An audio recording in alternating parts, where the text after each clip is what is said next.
Hey, I'm here with Alban from Buzzsprout. How you doing today, buddy? I'm doing well. How are you, Chris? Oh man, fantastic, man. Did you have an amazing weekend? We had a long weekend here as we record this. We had the President's Day weekend. Were you guys closed for President's Day? We were. I was thinking about all the founding fathers, all the presidents, and enjoyed the day off. Nice, man. I flew in last night from San Francisco. Just landed late last night. So here we are podcasting early in the morning for me anyways, and getting going again. So you were originally a lawyer, right? Is that correct? Or you went to law school or did you become a lawyer? I did go to law school. I practiced for probably a year and a half, and I'd been a paralegal before that and been in the legal around the legal field, but pretty quickly knew that it wasn't the life for me. I think just quite a few things made it pretty obvious in the beginning. Worked with a lot of good people, but did not enjoy the work one bit. So I was fortunate enough that about 10 years ago, a little bit more now, made the switch, and I knew I wanted to be in software. And luckily, I really enjoyed podcasting back then and found Buzzsprout. What year were we talking here? 2014. So it's like 11 years ago. Yeah, Yeah. think of, So when Serial was just about to launch is when I said, I'm moving over to podcasting. So it was a good time to make a move. but how do you make that move though? Like, were you already listening to podcasts or did you just like say, that sounds like something good I want to do? The first time I remember listening to podcasts was probably like 2006 or so. So I used to subscribe on iTunes and then load up an iPod and go for a run. And then I taught school overseas in rural Haiti, and we really didn't have electricity, let alone internet. But every once in a while, I'd get to like an internet cafe, and I would just download podcasts onto my iPod. And I, listened to a handful of shows. There really weren't all that many shows in iTunes back then, but I'd listen to these shows and really enjoyed them and kind of became a super fan of a few podcasts. And, just the happenstance of life. One of my good friends was a programmer at Buzzsprout, still is. And we would talk all the time, and I'd be like, man, I love podcasting, and, talk this big game about how much I disliked my job and how cool his job was. And I was like, if you ever got me an interview there, I would crush it. And one day I came home and said, hey, the guy who's leading marketing decided to leave. Why don't you come in for an interview? And everything got very real very fast. And so decided to leave law. It was a very big shift. Was newly married, but it worked out really well. So what kind of law were you covering? Was it like divorce law? Was it criminal law? Was it what? Well, everything I ever did was commercial litigation. Sounds And like fun. It sounds like a blast, man. lots of, the last year and a half of my law life was spent reading millions of documents about the port that had been built in Jacksonville that had some issues with the asphalt. Oh, And so really? it was just this kind of mind numbing work. And a lot of what appealed to me about podcasting and about software is if you do a couple hours of really good work in, software, that could be the game changer for you. Really a couple hours of really good marketing might be really, really impactful. But in law, everything is built around the hourly rate. You're billing as many hours as possible. And so I just kind of kept seeing, the smarter you are and the harder you work doesn't really matter as much as how many hours you work. Really? It's And interesting. so I would end up, seeing lots of people who were 10 years my senior, and they're working very hard. They're very smart. They're very diligent. And yet it really, really mattered how many hours were they putting in. And so you'd have people who would work 12-hour days on a Saturday, and people who'd call in to say goodnight to their kids at night because they were never home at night. And, I just kind of kept seeing this. My dad's an attorney and had always warned me against going to law school. So everything had kind of combined to pretty quickly come to the realization, yeah, this was not what I wanted to do. But when you're still young, it's, feasible to take the pay cut, make the switch, and figure out a new path. That's usually not the case, though. A lot of people will like follow the career that puts them in the best position to make the most money as quickly as possible. And I would think being a lawyer would put you in a great advantage to have that happen, and to kind of sidestep that and to go into podcasting. You must really, really love podcasting to make that happen. Well, so coincidentally, that I think the big thing that convinced me to change, or at least one of the things I thought about a lot, was a podcast episode. At the end of law school, I passed the Florida bar and I'm looking for a job. And while I'm looking for jobs, I just need something to do. And so a guy at church had a lawn crew, and I went and just mowed lawns. So it was something to do during the day just to kind of have a bit more structure. And I would listen to podcasts pretty much nonstop while I'm edging. And I listened to the entire, or at least a big portion of the back catalog of the Freakonomics podcast. And they had an episode about quitting and about all this research about people who have kind of this sunk cost fallacy. You know, the relationship you're in is not working and it's probably not going to ever shift, but you've been with someone for 2 years. You kind of feel like you should get married, actually, because you put so much time into it. The house that you're in, you've worked on a lot of projects, even though it never will be exactly what you want. There's so many examples where we just kind of stick with something. And they talked about careers and quitting and shifting careers. And I remember this distinct moment, and I know what house I was mowing. I know where I was. And I remember thinking, well, of course I would quit. Of course I would shift jobs. Of course I would, give up on the failed relationship and I'd find the right person for me, and that idea went through my head. And I remembered that episode and that thought over and over again during that year and a half of practicing law, where I'm like, I know with complete clarity, this is not what I enjoy. I enjoy the money, but I don't enjoy that I have no time to spend it. And it was pretty obvious. Law has, in law, lawyers will call it the golden handcuffs, that you start making more and more money, but you accelerate your lifestyle. And so everybody eventually has their kids in private school, and you're wearing really expensive suits, and you're driving a BMW, and you're a member of country club because you kind of need to be in a country club to get good clients. And before you know it, unless you're making $240,000, you're broke. And that sounds kind of nutty, but the idea is you are kind of amping your lifestyle so that you can be a better lawyer.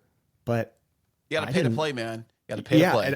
And I didn't really care to drive a BMW or wear nice suits or be part of a country club. And so I was like, those aren't going to be benefits. Those are only going to be things that kind of lock me in to, I definitely can't quit 5 years from now. I won't be able to quit once I have kids. And so it's kind of a realization. I'm getting near the end of the time where it'll be easy to switch careers. Right. So how long were you doing that, though, you think, before you made the jump? How long was I anticipating that I should leave? Yeah, well, that too, yeah. I mean, I think I probably wouldn't have finished law school if I'd have been financially wealthy enough to just eat the debt. Right. But only practiced law for a year and a half. Wow. Well, good for you, man. I'm glad that you're doing something you actually enjoy and you love. Now, have you been doing the marketing side of Buzzsprout the entire time you've been there? Or did you kind of bounce around different positions?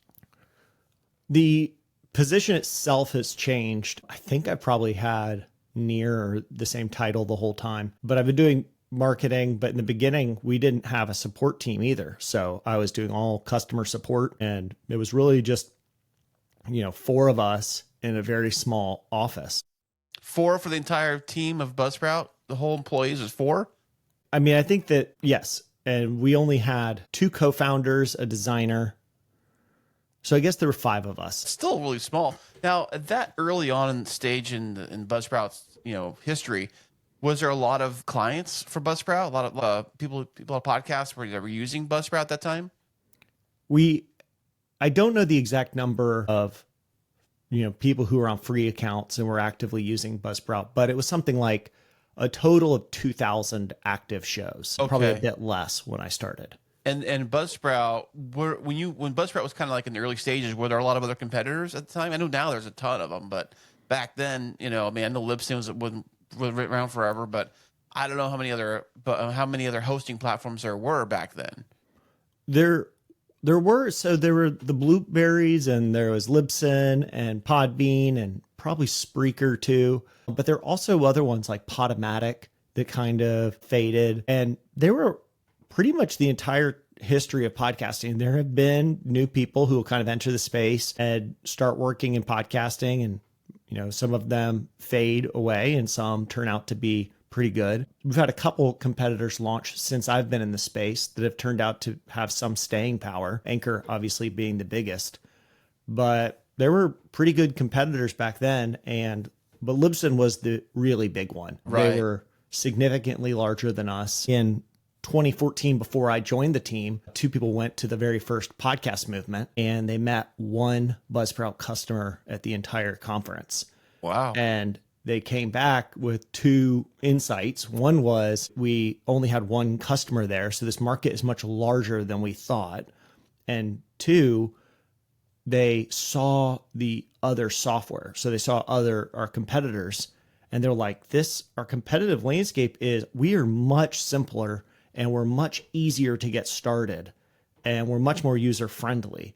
And everybody else has these incredible features for an extremely techie audience, because they all grew up in 2004 with people who were like, I'm manually coding, writing this RSS feed, but if you're going to do it for me, that's a benefit. So a very technical audience. So our benefit was we have a little bit more of an idea of who our audience is, who our target market is. And overall, this market is much larger than we thought.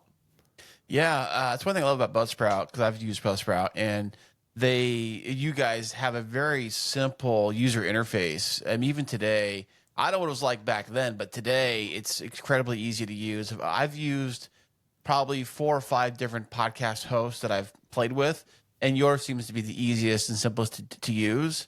And the layout's very good. It's always evolving. I love you guys that you're always evolving your layout and your features, and some of the cool features, like you have that amazing text feature built right into the app.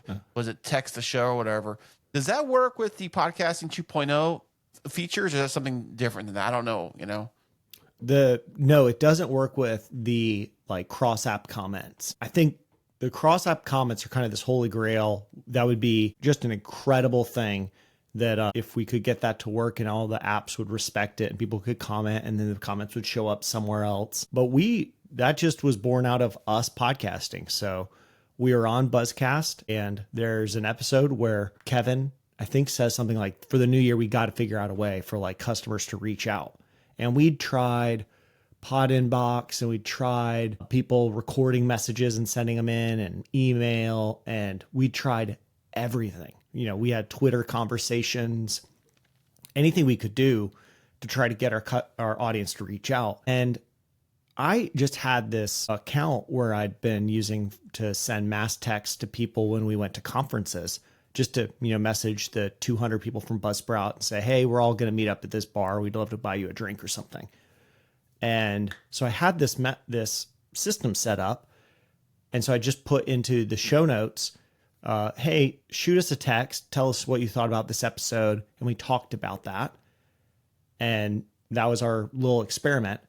And whatever the number was, we got so many responses that for the next episode, we didn't report how many people wrote in, because Kevin who's on the show, had already said, oh, we're going to have to build this into Buzzsprout. This has got to be our next feature, because it was so effective for us. Podcasting really is a one-way street. It's from the host to the audience. But if you're the host, even with fairly large shows, you may not hear back from people very often. I mean, go look anywhere on the web where, YouTube, somebody might have a pretty robust channel, but they're not getting a ton of comments, or newsletters with lots of email addresses that don't get a ton of replies. As creators, you don't get a ton of feedback, or at least as much as I think fans think they would. Yeah, like when I first launched the other show, we started to put an email together, and I threw it on the one of the episodes. I mentioned we have an email, and it's their email address, whatever. And I'm like, the next day, log into the email, looking for all the emails, where is everybody? Not even there. But I do think the text feature. So basically, the way it works is that in any single app, this little button shows up, right? Text the show, or it's called text the show, I think, at the very top. I've seen it. and it happens on every single player that every app, I guess, has it. You click it, and it opens up your messages app on your phone, and then you can send a message directly to the show, and they see it on their Buzzsprout account inbox. Mm-hmm. That's the way I understand how it works. Yes. But it And only works one way. it only works one way. And the reason it's beneficial is you could just have a link that went to like write a message on a message forum or something. But then everybody has to log in. People have to manage credentials. And then it feels like a big deal.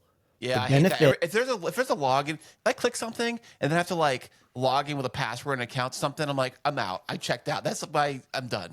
Right. And what does work is people will click that. It opens up the text messaging app that they already use. And it just says like, send a message and, keep this little code on it so we know where to route that text. And people will then write something about the episode. And there's so many built-in assumptions around texting. It's mostly pretty short. It's casual. You don't have to feel overly formal. But when you send an email, if I'm going to email one of my favorite podcasters, I'm thinking about it. I want to make sure it's perfect. I want to write it in a way that they'll like it. And now I've kind of blown this experience up to where I'm like, I'll just, move on. I'm not going to write them. But it really is powerful when it's just a text message and you go and you just write, love the show, ! And you move on. And we get a lot of those podcasts. They just say, I love the show. And you can kind of see like the same person wrote in 4 times over the course of a year. And I can kind of see their threads. It's great. Yeah. Now with that thing, can you actually send pictures too, or is it just text? I think right now we've just got it set up to be SMS. So that's just text based then?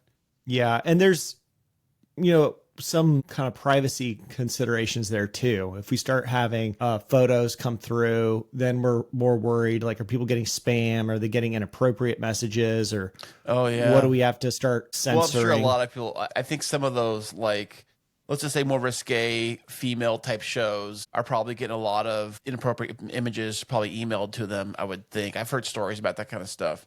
So I only can imagine if it's incredibly easy to do with your phone, just click, you're done or whatever. But I think it's an amazing feature. I don't know if anybody else is using that feature. I think it's fantastic. I think you do have to tell, if you are hosting on Buzzsprout right now, you have to let everybody know that you can text the show with a little link on the show notes. Otherwise, they probably won't know to do it. Because I don't know how many people actually look at show notes as frequently as... or at least they're looking for links for the most part. That's probably the main reason people actually look at show notes. So if you have a regular show, an ongoing show, you're just doing your thing and you never mention anything in the show notes, people probably won't go there for much of anything, I think. Yeah, so for Buzzcast, we end every episode with one call to action, and we ask a specific question. And the way to answer that question is to tap the link in the show notes and send us what you think. And so we have a question. We talked about like creators' journeys on a recent episode and how some people will start out as a blogger and then they start podcasting and then they move to video. And the point we were trying to make was you kind of just need to start somewhere. You don't have the fully formed idea of what you're going to do in 5 years. That's not likely accurate yet. There's going to be a lot of twists and turns you don't anticipate. And so that was the point we were trying to make. So we're trying to get people to share, like, what was your creator journey?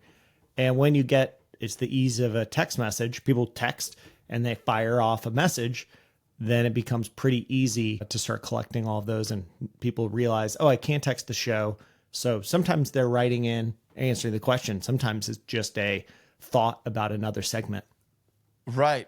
So I did notice that when you do read them back, you'll say the location they came from. So when you see it on your end, when somebody texts the show on your end, you just see the location in the message, or do you see the name, or what do you see? What do you see on your? We are just looking at that area code and then, figuring out. So it's area code. That's a Jacksonville, Florida area code, and that's what we'll display inside of Buzzsprout. So people can see, somebody from Jacksonville, Florida. And often I can see the same person is written in 4 times and we'll pull those all together. And maybe at one point they'll say, this is Chris from Podtastic Audio. And then we go, okay, so you wrote that the first time. Now I can scroll down and still see who it is. So we'll at that point stop saying where you are in San Diego. Instead, we'll just say who you are. Gotcha. Now, for privacy reasons, does it show the number of the full phone number on your end? No, we don't do that. I think we show last four just to help you differentiate. Okay, because I was kind of wondering because you get someone all these people's phone numbers. I don't know if that's I would argue that's not really a privacy concern, because if I click a link in the show notes and text a number, I kind of expect, if I text your show, I expect you now to have my number and be able to respond. Yeah, I guess that makes sense. But yeah, we went, let's launch something to start that we don't have to worry too much about spam. We don't have to worry too much about inappropriate content. We don't have to worry too much about getting a weird interaction between hosts and, now somebody's responding through the Buzzsprout system. And do we now have to monitor what people are saying to each other? So we just made it easy. The big problem to solve was we needed a way for podcast listeners to quickly and easily message their show and just say, hey, I really enjoyed this episode. Hey, this is something I really liked that you talked about, or here's my differing opinion. And that's exactly what fan mail does. It's great stuff, man. Have you heard anything from Buzzsprout users about that feature? Have you heard me write in or any comments or any suggestions or anything like that? I get messages every day. Wow. So for our shows, we don't read every one on the podcast because some are not going to be pertinent to the discussion, but I'll even have people who reach out, a different way, Twitter, or text me personally, and I'll say, hey, if you want this to be captured in the podcast, shoot us a text to this number, because then I'll have it, especially when I'm setting the outline for next episode. I'll see Steven Robles from Riverside reached out. I want to make sure I talk about his differing opinion on video podcasting. And so we're able to discuss that in the next episode. So, hey, speaking of video podcasting, I know you're not much of a fan for video podcasting as some other people are. I'm not really either. I'm more of an audio guy. What are your thoughts on everyone saying that the future of podcasting has got to be video? Well, it's not that I hate video podcasting. It's that there's a lot of downsides to video podcasting that we are not really appreciating. And most people who start creating stuff online quit almost immediately. This is true for social media. This is true for blogging. This is true for newsletters and websites and video and YouTube and podcasting as well. Everywhere, we all think, wouldn't it be cool if I had a really awesome Instagram page where I shared stuff about my favorite baseball team, and we do it 2 posts and then we move on. And anybody who's created stuff online could probably tell you a dozen things that they said, I'm going to launch this. This is the big idea. And they quit very soon. In the same way, we're talking about my journey through law or the journey for creators. You don't really know what the future holds for this project. You kind of just need to start and then evaluate again in a few weeks and in a few weeks and a few weeks, and be okay that the path won't be directly straight. It's going to meander. And so with that in mind, I think the big hurdle for most people is you've got to start something. And, the worst thing I can do as somebody who writes a lot for Buzzsprout or creates content for Buzzsprout is when somebody shows up and says, hey, I want to learn about podcasting. The very worst thing I can do is say, great. So to be successful at podcasting, we got to start the podcast. We got to start video. We got to start social media, and we got to start collecting a newsletter. And maybe if you do a blog and a Patreon, then you could really be successful. And they go, or I could do none of that and go back to my normal job that I do 40 hours a week, and I've got kids and I've got hobbies. So forget that podcasting thing. Sounds like too much work. So what is the downside of video? The downside of video is it's an order of magnitude more difficult. You have to deal with how you look, and you're going to now do your hair, and you're going to have to do makeup maybe, and you're going to figure out lighting, and you got to figure out $1,000 camera and all of this equipment. And not to mention editing the video. And now we're getting a more expensive computer to edit the video. and we're uploading and we're dealing with weird comments on YouTube, endless number of tasks. And we're adding those on top of the podcast. And the podcast is, for a lot of people, that's pretty daunting. I don't like the sound of my own voice, and I don't know if I sound like all that smart. And that's enough. That's enough to deal with in the beginning. How do I talk into a microphone? What's good mic technique? Just the very, very basics. And that's why I want to be the bit of a voice against video podcasting. It's not that if you're already shooting video and you're comfortable with video and you think it's not a big deal, I don't understand what Alban's saying, then I think you're totally fine. Keep putting on YouTube. But if you're a new creator, do one thing. Don't do two things. Definitely don't do six. Right. And if you feel like audio podcasting, like real podcasting is where you're drawn to, go for it. But if you feel like what I'm really drawn to is writing, and I really enjoy writing, podcasting was just another thing on top of it, then let's put podcasting aside for a bit and just focus on the writing portion or the YouTube portion. But you don't need to do all of it at once. Just start with something so that you're very likely to continue doing this something for more than just one episode. Right. And the less complicated you make it, the easier I think it becomes for people. I know some people come in and they think they have to have like all this gear, all this stuff, all this, like you said, all the social medias, like everything going, all the cool graphics, and the graphics don't look the correct, or the intro or the lighting or the cameras don't look right, and all this nonsense. Or I don't have the SM7B microphone, so it's got to be that, or it's not even considered a podcast or whatever. But I like to call podcasting, or I call it podcasting classic, is what I call it, because it's it's what really it is, audio podcasting. Which I always thought of podcasting the way I looked at radio is that podcasting is the only form of media you can actually consume doing anything else at the exact same time. Right. It respects that you have a life. Right. Every other social platform is like, I need all your attention. I need 100%. You to fully be present with YouTube and locked in on TikTok.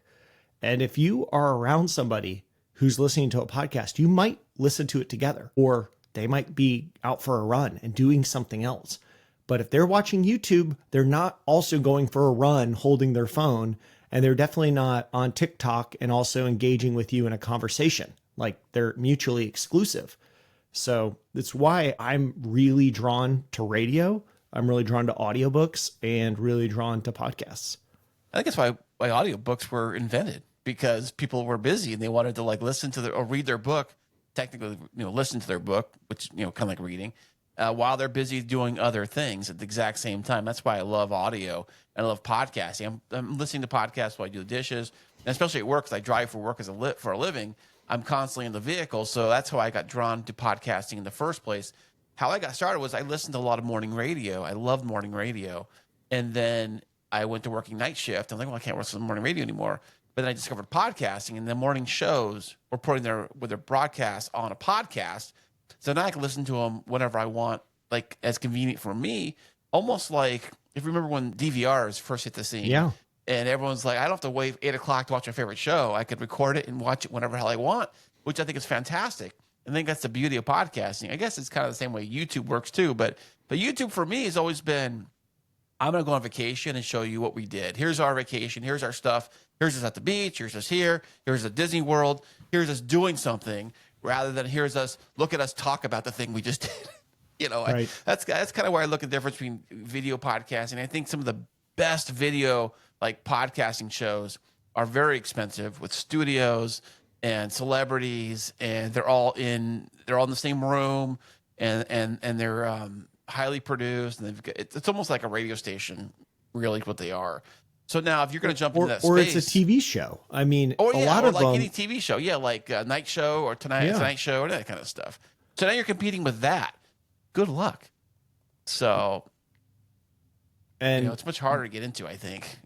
And the nice thing about podcasting is, because the barrier to entry is so low, you can get your audio quality to be relatively close to a very big show without much investment.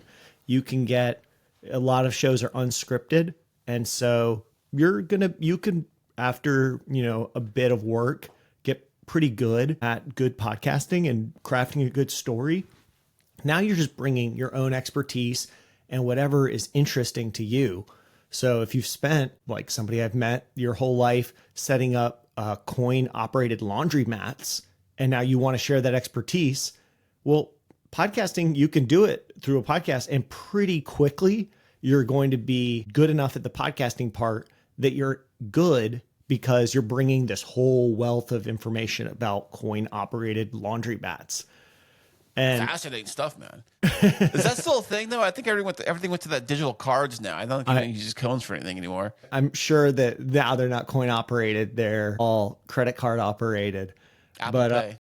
For lots of people, you're bringing this expertise to video or podcasts or some other medium. And what I want to do is help people get as quickly from I am an expert or I'm an opinion person or something. I have something interesting about me.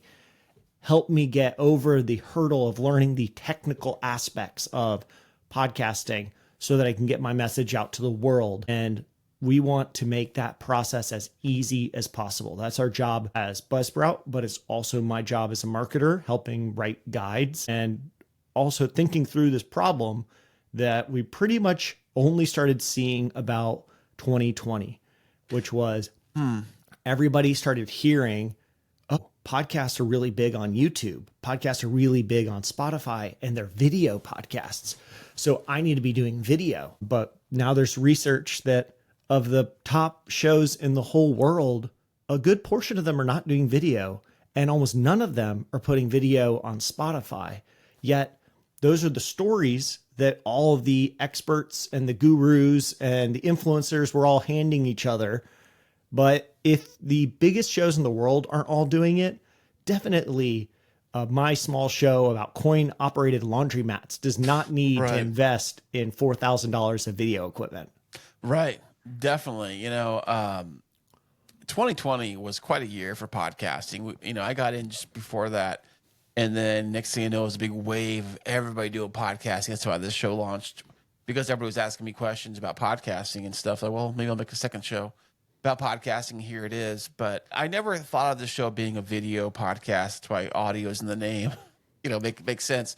So I know for me, video has always been great for showing people stuff and showing things. And I think that if you're going to do a great like talking head video, I think you have to run a lot of B-roll kind of effects and a lot of different things, showing different things. And even that, this is my personal opinion. I think for YouTube videos to be successful, because the attention rate is so low on a YouTube video, that you have to be short, like fairly short, not real short, but maybe you can be like 5 to 10 minutes short, to the point, and lots of different visual fluff being thrown on the screen just to kind of keep someone's attention for the entire time. And the thing about video, but especially YouTube, is that if you look at a YouTube screen, you got the video you're watching, then you got all these other videos. Hey, check these out.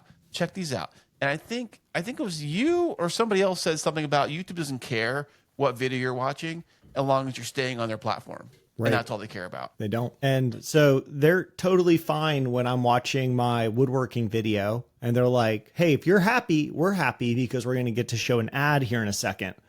But if they think for any reason that I'm starting to wander, they're going to pop up any other types of videos. So there aren't even going to be related woodworking videos. It's going to be like the truck video, and it's going to be best cameras to buy 2025 video. They're just going to throw anything they can up there. And as long as I'm staying on YouTube and just clicking, then they're perfectly happy. They don't build audience loyalty as in the same way that podcasting does. That is very true. We talk about podcasting having a discoverability problem, that it's hard to find new shows.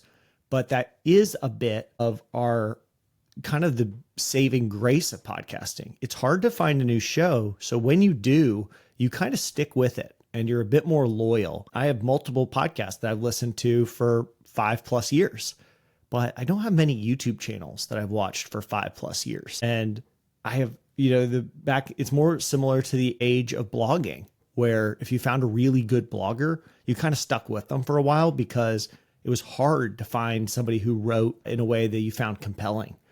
But with TikTok and with social and YouTube, they're all totally creator agnostic. and they're like, hey, you made that one good video one time, so we showed it to a lot of people, but you got to keep performing or you're not going to get any audience at all. And you the see algorithm just kind of like, it's the algorithm on YouTube. All those social media platforms have an algorithm, and you got to play nice to the algorithm and get on their good side. And one thing about YouTube is that I notice I subscribe to probably 100 different channels on YouTube on different platforms, and I rarely see those being put in my feed or whatever. Sometimes I do, but I see a lot of the other stuff that I'm not even subscribed to, because YouTube knows, like, hey, you've seen videos on this subject matter. Here, we'll throw you a bunch of those ones. But with podcasting, the only shows I see pop up in my podcast app are the ones I subscribe to. right. That's it. And yeah, algorithms are always leaning towards the revealed preference, the thing that you are likely to click, not the stated preference, the thing that you say you want. And podcasting allows you to be a bit more of like the idealized version of yourself. I want to be a good dad, so I really want to I found a great podcast about becoming a better father, and I'm going to click on that. But if you are over on Instagram and you're thinking about, oh, I'm going to follow these accounts because I want to be a better dad, they're still going to throw tons of like trucks in there as well. And you're going to spend all your time watching like golf recap videos and truck videos, because when you're presented with them side by side, whatever you're more likely to click is what they're going to show you. And they'll pretty quickly hone in on that and just show you that 100% of the time. But with podcasting, it's not curated by the algorithm. It's curated by me. And so when I have a show that starts like degrading into being kind of like a political show rather than the tech show that I used to love, you just go, okay, and you unsubscribe, and you can just go, I'm okay on letting politics invade all of my life, and I move on to other things. Right. Gosh, politics, my goodness. So many of those shows that came up, and a lot of things pop up during the election year and a little bit after it now. It seems like with podcasting, I've noticed too, or let's just say social media in general, there's a popularity with bad stories that pop up, I think, versus the sunshine and rainbows type of story. Because bad news spreads quicker, I think. And I wonder with podcasting, if people are leveraging that to get their podcast hopefully marketed easier and quicker by having either damaging headlines or clickbait headlines, or maybe just something along those sorts. Have you seen anything like that with Buzzsprout or anything in your travels?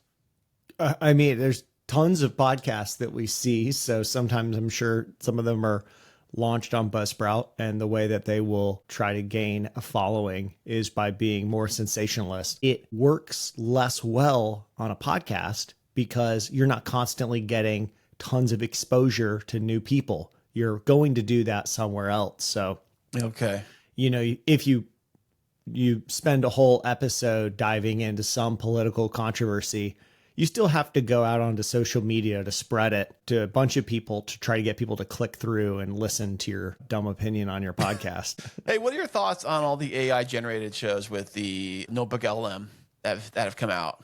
I think there's a bunch now. I haven't checked the numbers, but I heard there's a lot. I think it's like slightly interesting, but only slightly. It's very impressive that it technically works. So you upload a ton of documents and Google runs through them all and then kind of simulates a conversation with the AI host. And if I was, for some reason I had these documents for school and I needed to learn a topic area, but I didn't have time, and I could throw them into Notebook LM and kind of listen to them on the go, that may be good. That may be somewhat valuable for me. But what we've really seen happen is a bunch of people automate, probably through like RSS readers, the collection of AI news. And then they take all of that AI news and they throw all of it into Notebook LM and create a Notebook LM podcast about what's happening in AI. And they do nothing else. And then they want to upload that to the web and promote their AI news podcast, which is just regurgitating the same stuff. And I love all the things that these AI tools afford us, but you want to still have a person in the middle of it directing it, like from a taste perspective.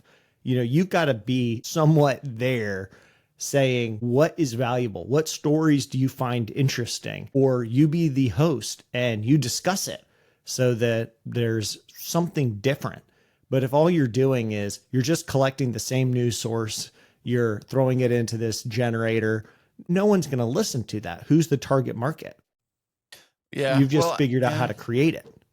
Well, I think it's very fascinating. I mean, I've toyed with it a little bit, but just to see what it said about my podcast as a review, drop my podcast in there, and you guys review my show, let me know what you think, kind of a thing, you know. And but a very funny and fascinating kind of stuff. It always seems very positive for the most part. Yeah, I did hear one that somebody did a while back where they somehow tricked the Google LM show to realize that they were fake the entire time. I don't know if you heard that one or not. And No, they I kind of didn't. like were almost crying at the end, kind of like, oh my gosh, we're signing off we're not really real or something like that. It was very fascinating, like realizing that if AI realizes that they are not real or how they look at themselves, like how they look themselves in the mirror, you know, it's kind of like some movies that are like that too, where the AI robot realizes they're not really a human or something like that. I kind of find that stuff kind of fascinating, and I think there's a good play. I think I said there's good uses for that kind of stuff where you're trying to summarize an entire document down, and you get like the summary version of it, and you get the quick audio version of it, and they tell you in a way that doesn't sound so robotic. It sounds a little more human like and a little more conversation like. I think people do listen to podcasts for that conversation feel and that kind of that organic feel that if you're just reading a textbook, you're not going to get that. And I think a lot of podcasters come into podcasting, especially the ones that do solo shows, they just read a script or whatever. And I've seen so many shows or so many podcasters struggle with doing solo episodes. Like they can't, like them, it's like poison. They can't do a solo episode. They rely on having a host. What are your advice or your thoughts for anybody who wants to start a podcast that is thinking that the only way to do a podcast is to do an interview style show? Wow. So because of what you just said, I need to give a shout out to a podcast, Talkcast, TOK cast. It's the Theory of Knowledge podcast. And the guy who does it, all he started by doing was he was a huge fan of the physicist David Deutsch, and he went and read chapter by chapter David's book, The Beginning of Infinity, and goes slowly through it and just said, hey, chapter 1, here's some bits from the chapter. Here's what it means. Here's what he's referencing. Here's why it's important. End of episode. And took one book and pulled it apart page by page and did a podcast and did like 50 episodes on The Beginning of Infinity, one single book. And that is really valuable. He's done very well with the podcast. It's given him a ton of opportunities to work in the field that he's really interested in by, but he's helping people who are trying to learn about physics and epistemology. He's getting to help them learn about it through podcasting. It's a solo show, but he's got very well structured, here's what I should talk about this episode because chapter 1's what he's going to talk about. So it's very structured for him. He has another mind to kind of bounce off of. He's got the author's work and he just goes and he discusses it.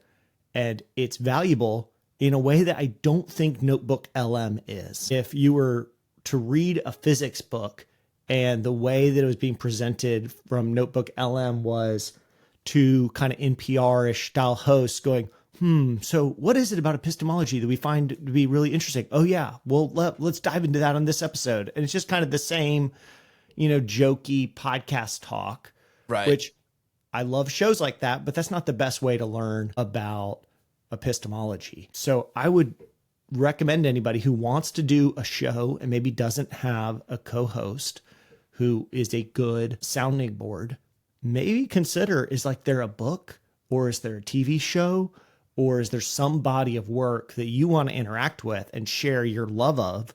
You can just go piece by piece and create it as a podcast. And that body of work is going to be really valuable for anybody else who wants to do a deep dive. Nice. So that would be my recommendation. Yeah. That's fantastic, man. That is great. I know some of that stuff is very deep, and I think I can see how the AI, chatbots try to make it kind of lighthearted thing about something a little more serious sometimes. And I think that you're right that sometimes you want to get in there and learn it. Maybe you understand it in a way that might make sense to you, the listener, or to the listener, I guess I should say. And but I just seen a lot of shows that are so afraid of doing a solo episode. They're just like deathly afraid of it. And I was kind of afraid too the first time I did a solo episode, and it wasn't easy. I went in and started doing it, but the way I do it, what works for me is I feel like I'm talking to another person that's sitting right in front of me. That's not really there, an invisible person. That's how I do it. And yeah, it's not easy. It takes some time, takes practice. Like anything, practice makes perfect. It's kind of the way it is. So knowing that there are a lot of new or newish indie podcasters that are using Buzzsprout that I've seen, what are your advice to the people starting out in podcasting? What advice to have for any new podcaster? Delay your criticism of your own work as long as possible. You've got to get something out into the world before you start critiquing it. Your taste in the beginning is going to be very good. You've grown up listening to really, really well produced shows. And then you show up behind your brand new Samson Q2U mic and you're nervous. And then you talk into it.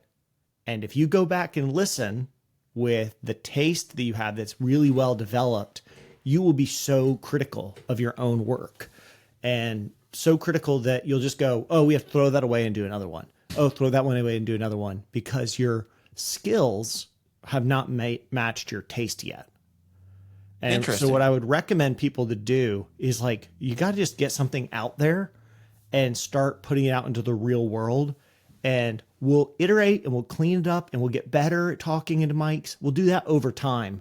But in the beginning, the only goal is to publish something, and then to just commit to just do 10 episodes and don't worry about the quality. Just get 10 out there, because once you've done that, now you've gotten over the fear. You've gotten a lot better at just getting it done. You're getting better at, how do I put a show together? How do I collect sources? How do I edit quickly? And you're building all those skill sets. Now you can start being a little bit more critical. What's the one thing that I could improve? And you'll naturally get better through repetitions. The opposite way of podcasting is what I've seen way, way too many times. The very first conference I ever went to, I met somebody and he was like, oh man, I'm just started this podcast. I did an interview with Pat Flynn, was my first interview. I did another interview. He had 5 interviews that were all pretty impressive.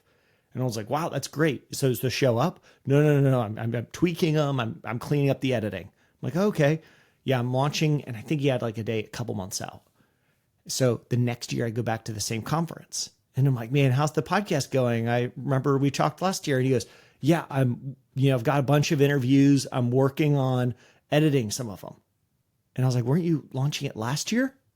And he's like, yeah. But I realized I didn't know what I was doing. So now I've gone back and I've cleaned them up. And we met a third time. It was the final time. No way. And he was doing the same thing. And it probably was. He had such high standards. He had no ability to get to his own high standards. Instead, he stalled out and he quit. Well, you don't want to do that. What you want to do is you get a good interview, record it, launch it, move on. Another good interview, record it, launch it, move on.